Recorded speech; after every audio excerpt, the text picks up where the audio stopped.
Howdy, folks. Welcome to the channel. I'm Don. This is Rockin' the Country. This is part 5 of episode 2 of the 90-minute segment of Bill Anderson's 50th anniversary celebration of CFR, his songwriting career, his illustrious career that impacted so many other artists, but mainly as a songwriter. That was arguably his biggest influence. And Vince Gill is hosting it. funRonni made a gift to the channel for me to do all of these Bill Anderson CFR things. This is the 17th 15 or so minute segment that I've reacted to, all courtesy of funRonni. So Ronnie, thank you for this, my dear. And I've got Buck, that's the Rockin' the Country lobster. He oversees things. He's got his own truck, his own John Deere dump truck that he rides around in. All right, here we go. Part 5. I am absolutely loving this. And here I am today. Thank you for putting that in there. There's a fella here that I think is one of the greatest song interpreters that we've ever had as a singer. And I think it's interesting. I think it takes both. You know, it takes someone to come up with a song. It takes for a great band to be able to play the song, great producer to make a great record. But it also takes a great singer to interpret the song. And B.J. Thomas is one of the best song interpreters on the planet. And glad to have you here today. Thank you, Vince. Didn't he do raindrops falling on my head? Since you're going to compliment me like that, I want to tell you that that last one of these things we did, that moment and that song you sang about your brother was the all-time moment of my career. I'll tell you, because I've got a brother. In fact, me and my brother were always mistaken as twins for a long time. In fact, Roy knows this because Roy thought my brother was me one night, and my brother went out with Roy in Nashville when you had that little sports car, that little red sports car. And y'all really got drunk and had a really good time. And my brother said, BJ, don't tell him, it was me. Just let him think it was you. And I said, okay, but I think I told you that before. But just what happened that day, and I don't want to get too emotional now because it's hard to sing after you've cried. You can sing while you're crying, but that was a great moment for me, and it was the most honest, soulful, sincere, meaningful thing I think I've ever seen.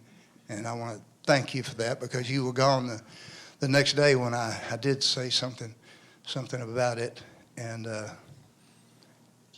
anyway, we kind of got diverted off there, didn't we? But it's an honor to be here for you, Bill.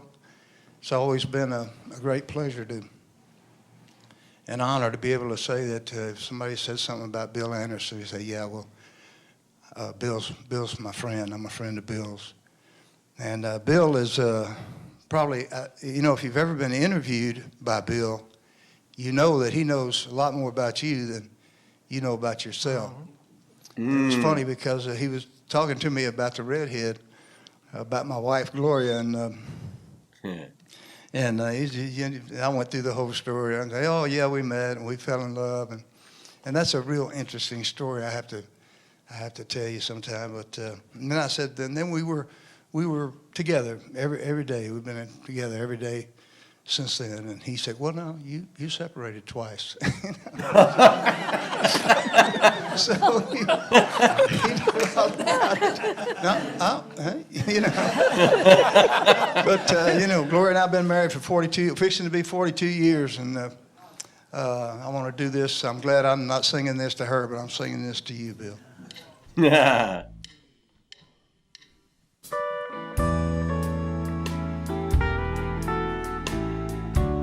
Oh, yeah. Your world was different from mine. don't you see? We could never be close, though we tried. We both reached for heavens, but ours weren't the same. That's what happens when two worlds collide. Wow. Your world was made up of things sweet and good. My world could never fit in, wish it could. Two hearts lie in shambles, and oh, how they cry. That's what happens when two worlds collide.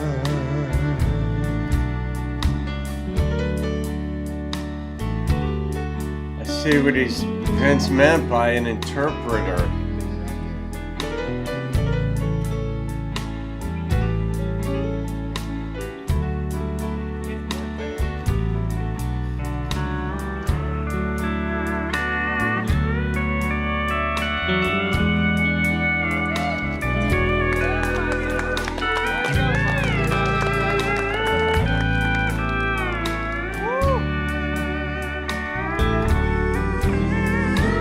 Your world was made up of things sweet and good. My world could never fit in, wish it could. Two hearts lay in shambles, and oh, how we cried. That's what happens when two worlds collide. That's what happens when two worlds collide.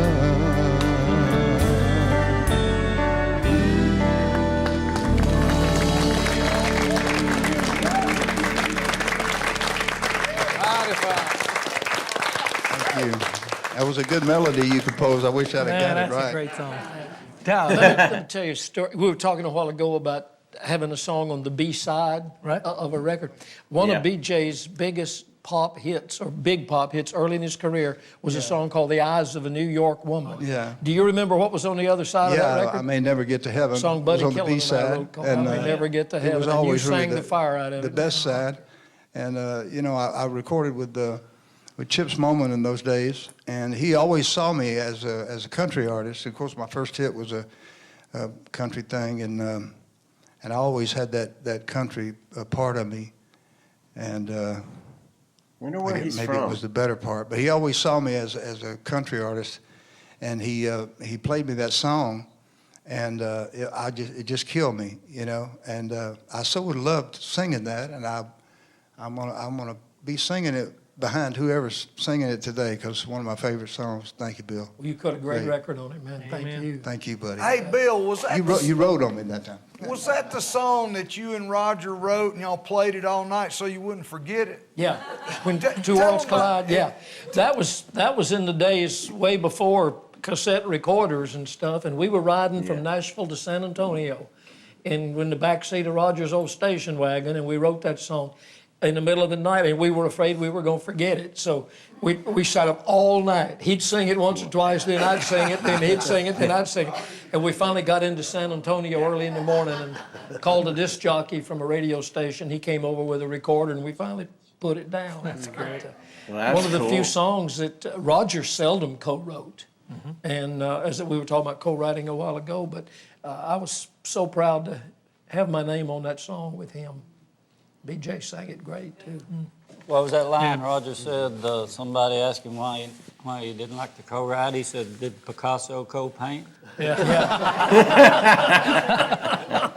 He was right. I have a confession. Although there are advantages to co-writing, I will say, but I'm probably like that too. When I do almost anything, I mean, I can work and I do work very well with others, But I much prefer to be a Lone Ranger and do things on my own, including like getting in my own head about different words and thoughts and such. But then you hand it off to somebody and say, hey, what do you think? Then you got to be receptive. And I am, because, regardless of where an idea comes from, I'm okay with it wherever. It could be a 5-year-old. I don't care. Anybody. College grad, non-college grad. If an idea is a good one, that stands on its own merits. All the other stuff is just window dressing. That's it. The idea is the meat. All right, here we go. To BJ Thomas, I too had you as a Codaphone impersonation for a while. Just wanted to let you know. You were immortalized. I know real raindrops. I'm not gonna. Yeah. Oh yeah. Raindrops are falling on my head.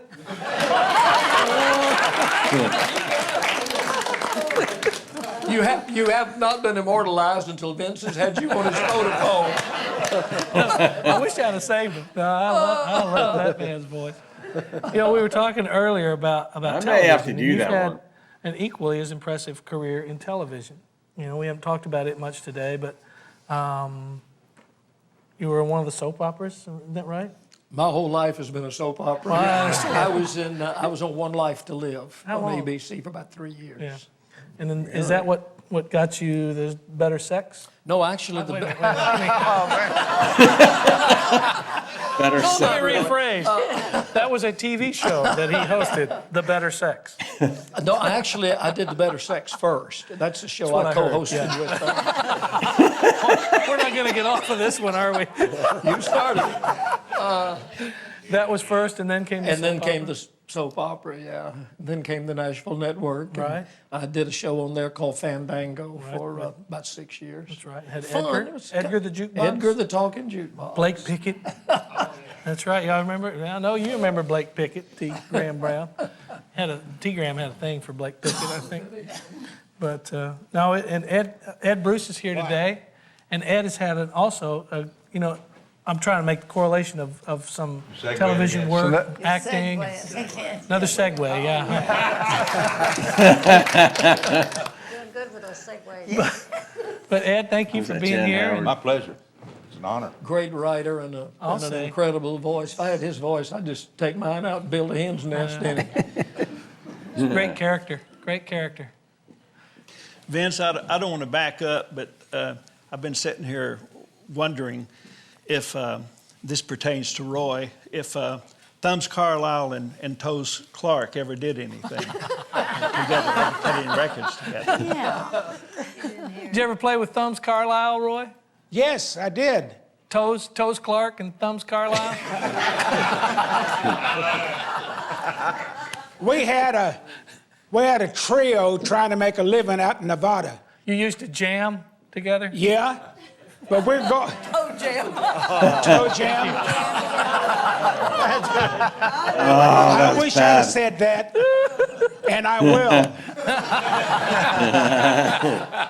But we were going up, I think, Reno or somewhere one night, and bless his heart, you really had to outfit Thumbs. He didn't have a guitar, a chord, any picks, and nothing. You had to supply that. And he said, I don't know if I'm going to be able to do it tonight or not. He said, I feel like I'm all fingers. That's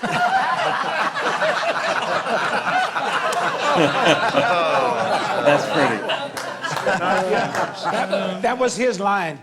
We were in playing the Golden Nugget in Vegas, and Thumbs' wife come through and was asking for a divorce, and it broke Thumbs' heart. He couldn't understand why she wanted a divorce, and we got to talking about it. I said, well, when's the last time you saw her? He said, it's been about 2 years. I said, have you called or anything, asked about her? He said, no. I figured if she needed anything, she'd call me. But he couldn't understand why, after 2 years, she wanted a divorce.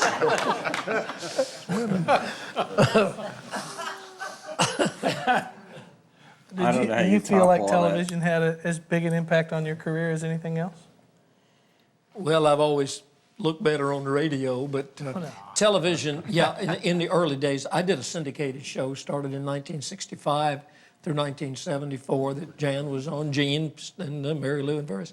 And that show, I tell you what, we had such a hard time back in those days. It's probably very hard for you and the younger people to realize what a struggle it was back then to get people to know who you were, to put a face with a sound and a name. You just had to keep going over and over and over. And television was the shortcut to that, as we all know today. And people they'd hear your records and then they'd see, oh, that's who I heard on the radio, you know. So in that standpoint, it really helped a lot, particularly in the early days. Well, I would think that now is probably the least exposure country music gets on television. Right. As it has in a long, long time. And I'm curious, you know, just your thoughts, because for a long time we had Hee Haw and everybody, you know, Porter had a show and Buck had a show, and there were always elements of country music on television and network television. And now the only network television we ever get is one of the award shows. All right, I'm going to leave it there. I'll back it up just a little bit for the final segment. Yeah, I mean, this was done in 2010, so this was about 16 years ago. And since then, I think Nashville, what's her name, Hayden Panettiere or something like that. But there have been other shows, but maybe not the way they feature artists. I mean, there's The Voice and this stuff, but that's all over the place. I don't watch the show, but that's not exclusively country. So we'll pick up on the next one. These are great insights, Ronnie. I don't know if I think you've said you've watched these. I've seen some comments on here too where they watched them, but they love watching them again and again and again. Because you pick up on new things, you know? And it's just seeing B.J. Thomas here and hearing the little bit where Vince was talking about you need a great song, but you need a good band. And you need a good interpreter of the song. And that's just right. I mean, even classical musicians have to study history so that they interpret the song according to the time in which the song was set. And who would think that you'd have to study history to play a piano thing? A lot of folks just think it's about moving your fingers around and hitting the right chord. It's about playing it with the right mood, the right feel, and you've got to study history. Who knew? Interpretation is a big deal with a song. And so there we go. All right, guys, hope you enjoyed that one. I'll see you on part 6, the final part, and all courtesy of funRonni. This goes in the documentary series playlist along with all the other ones. Have a wonderful day, folks. I'll see you on another video and keep rocking the country. Yeah. And then is that what got you the better sex? No, actually, Wait a minute. Oh, man. No, Let me rephrase. That was a TV show that he hosted, The Better Sex.